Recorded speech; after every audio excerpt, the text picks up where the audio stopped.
Saya ikutan juga, tapi tergantung keputusan MUI lagi.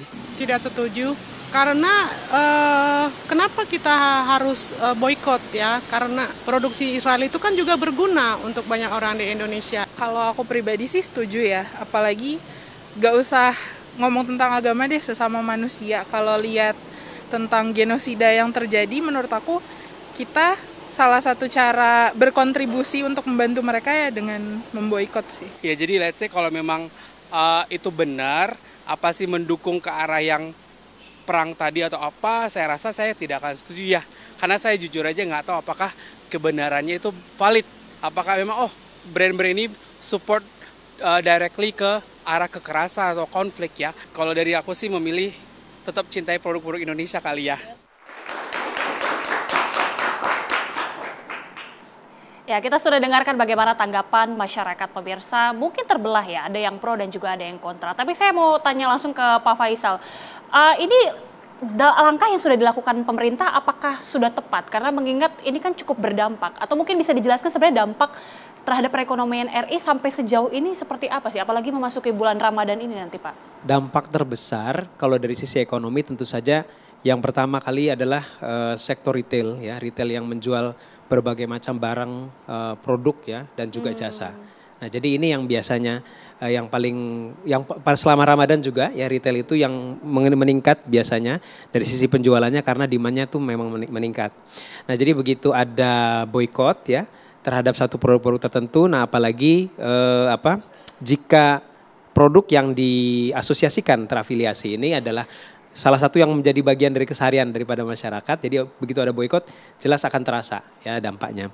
Nah oleh karena itu menurut saya tadi disampaikan bahwa di satu sisi pemerintah tentu saja mendukung upaya untuk mengakhiri agresi daripada Israel. Dan kalau kita melihat bagaimana selama ini giatnya dari Kementerian Luar Negeri untuk berdiplomasi ya, untuk mengecam, kencang sekali. Nah, jadi ini dari sisi kebijakan luar negerinya sebetulnya harus sejalan ya dengan kebijakan di kementerian-kementerian yang lain termasuk dengan perdagangan. Nah ini Kementerian Luar Negeri dengan Kementerian Perdagangan kan ini sebetulnya erat sekali ya, terutama dalam hal perdagangan luar negeri. Nah jadi kalau sudah kencang sekali dari sisi diplomasinya karena ini gerakan moral ya. Nah dari sisi perdagangan juga itu tadi harus ada yang upaya untuk mendukung itu. Nah jadi kalau hanya misalkan mengimbau kepada masyarakat agar lebih bijak, ini jadinya malah jadi masyarakat mungkin juga bingung. Jadinya bijak itu seperti apa? Jadi artinya ini mau boykot atau tidak gitu, yang mana? Nah, jadi paling tidak ada rambu-rambu ya daripada pemerintah yang lebih spesifik, yang paling tidak memberikan arah, tidak usah mungkin terlalu detail ya, tapi memberikan arah bagi masyarakat. Jadi misalkan saya tidak tahu, jadi ini memang perlu ada satu kapasitas dari pemerintah untuk menginvestigasi, meriset lebih jauh misalkan produk-produk yang beredar di Indonesia. Kalaupun tidak bisa mengeluarkan daftar negatif ya atau maka daftar positif ya. Jadi artinya yang sudah jelas bukan tidak terafiliasi misalkan. Nah, paling tidak seperti itu gitu. Jadi kalau dibiarkan mengambang nanti akan berulang lagi nih. Ya, tahun-tahun depan juga begitu. Oke. Salah satu juga produk yang banyak disebutkan ini dihindari atau harus diboikot adalah produk kurma Israel. Ini mungkin Pak Liam bisa menjelaskan ya, karena memasuki bulan Ramadan ini kurma tentunya adalah produk yang sangat-sangat sering dikonsumsi oleh masyarakat. Bagaimana kemudian bisa mengartikan produk kurma ini, orang-orang tidak tahu ini produk kurma Israel yang seperti apa. Ya, terima kasih ya. Intinya bukan produknya, akan tetapi produk yang digunakan hasilnya untuk kepentingan dukungan terhadap tindakan genosida yang dilakukan oleh Israel. Itu intinya ya. Produk bisa beragam. Seperti yang saya jelaskan tadi, keharaman di sini bukan kepada zat, bukan kepada produknya, tetapi mentransaksikan satu produk yang hasilnya digunakan untuk kepentingan imperialisme, kepentingan genosida, dan kepentingan untuk mendukung pembiayaan terhadap genosida itu. Baik langsung maupun tidak langsung. Esensinya di situ. Ketika ada orang puasa kemudian disuguhin kurma, kan nggak perlu tanya kita. kurmanya ini dari mana. Yang penting itu kurma diberikan secara halal, dari sumber yang halal. Ini bukan dari pencuri begitu, bukan hasil pencurian, ya sudah kita makan. Tetapi bagi kita yang akan belanja, kita akan beli, ketika kita tahu bahwa produk itu adalah produk dari produsen yang terafiliasi oleh agresor, maka kita stop bermuamalah, bukan mengharamkan orangnya, tetapi mengharamkan tindakannya, sehingga dengan kita muqoto'ah, dengan kita berhenti bertransaksi, diharapkan akan memberikan efek jera. Nah, ini arahnya sebenarnya ya. Kita tentu juga menyadari, tidak menutup mata atas dampak dari fatwa Majelis Ulama Indonesia. Nah, banyak juga riset yang dilakukan setelah fatwa ditetapkan ya. Ada riset dari Pusat Studi Fatwa dan Hukum Islam di Universitas Islam Negeri Syarif Hidayatullah yang menyatakan bahwa lebih dari 95% masyarakat responden ini mentaati fatwa dan kemudian melakukan belanja terhadap produk-produk itu selektif. Saya kira ini kabar baiknya ya. Artinya dari riset ini menunjukkan bahwa mayoritas masyarakat Indonesia berada di dalam satu saf pendukungan terhadap kemanusiaan universal, mendukung kemerdekaan bangsa Palestina, dan mengecam tindakan Zionisme, tindakan imperialisme, tindakan genosida yang membahayakan kemanusiaan yang dilakukan oleh Israel. Satu saf juga dengan policy pemerintah, policy presiden, policy menteri luar negeri. Nah, tinggal nanti pelaku usaha juga demikian harusnya. Bukan hanya sekedar mengejar cuan, tetapi menegasikan pertimbangan kemanusiaan itu. Bahwa dua-duanya memiliki keterkaitan. Kadang ada juga yang hanya berpikir soal ekonomi, tetapi tidak berpikir secara utuh dan holistik pada aspek kemanusiaan yang bersifat universal ini.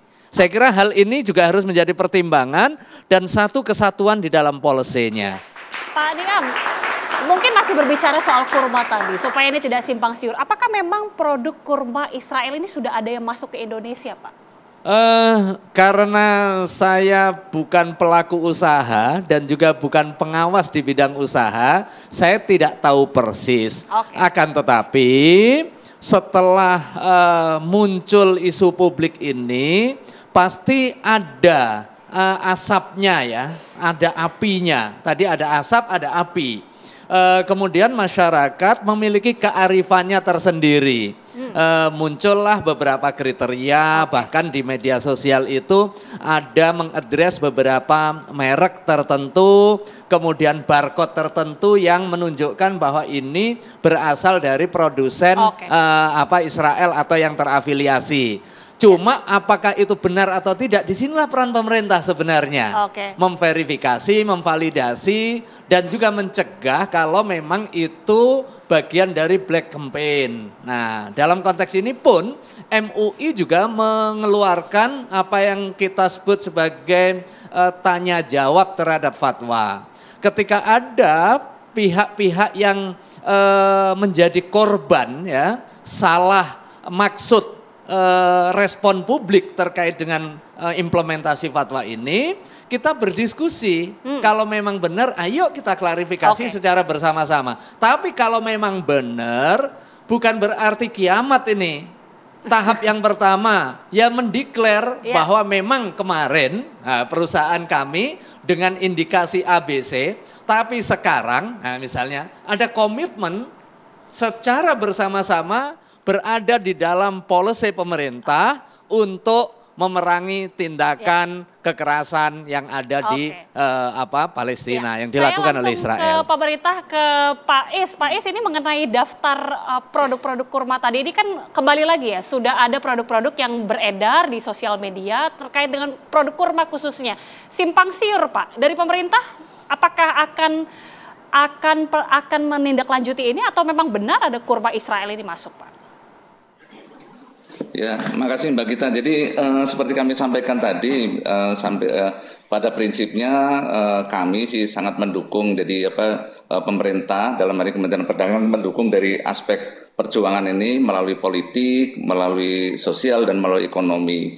Nah, tadi terkait dengan daftar produk, memang kami belum menelusuri untuk daftar produknya. Tapi yang sekali lagi untuk memang jalannya cukup panjang. Jadi memang ini tidak hanya terkait dengan satu kementerian perdagangan. Nah, yang saling ini dengan aspek ekonomi, Kementerian Perdagangan juga tetap tidak membuka hubungan dagang dengan pihak Israel. Kalaupun ada produk yang tadi disinyalir berasal dari Israel, tentu melalui pihak ketiga, pihak negara ketiga dan sebagainya. Tentu ini perlu perlu penelusuran lebih jauh. Memang harus ada penelusuran lebih jauh. Kalau secara umum yang disampaikan laporan kepada kami terkait dengan para pelaku usaha, yang paling terdampak justru bukan produk-produk seperti itu, tapi lebih ke satu, contohnya tadi makanan siap saji, kemudian produk-produk kebutuhan rumah tangga sehari-hari yang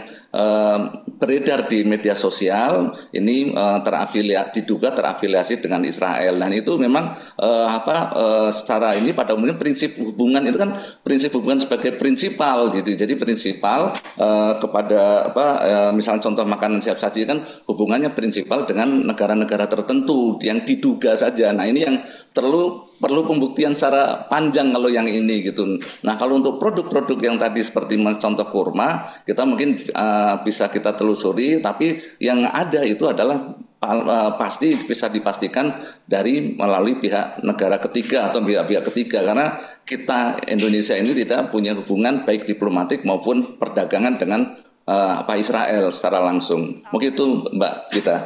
Baik, saya nanti juga akan minta tanggapan langsung dari pelaku usaha Bang Sarman, namun kami harus jeda dulu pemirsa, kami kembali sesaat lagi.